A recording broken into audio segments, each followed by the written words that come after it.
ఎందుకో నీ కుటుంబంలో ఇంకా పరిశోధనలు, పరీక్షలు, నిరీక్షణ లేని పరిస్థితులు, ఆర్థిక బంధకాలు, కుటుంబ పోరాటాలు, మానసిక ఒత్తిళ్ళు. ఎందుకు ప్రభువా ఇది నాకు?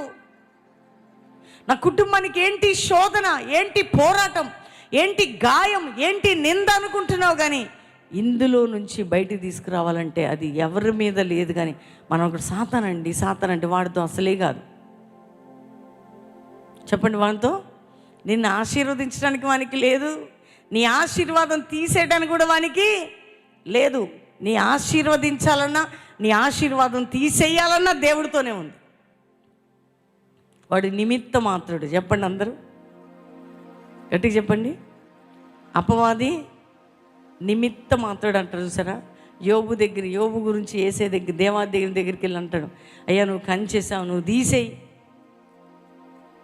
దేవుడు ఛాన్స్ ఇస్తేనే కదా వాడు వెళ్ళింది. దేవుడు ఛాన్స్ ఇకపోతే వెళ్ళగలుగుతాడా యోబు దగ్గరికి? నిమిత్త మాత్రుడు. దేవుడు కొద్ది నిమిషాలు యోబు కొరకు పర్మిషన్ అడిగితే వాడుకున్నాడు. దాని తర్వాత తంతే మళ్ళీ కనపడలేదు వాడు కదా. ఎంత ఆశీర్వదించబడ్డాడు యోబు.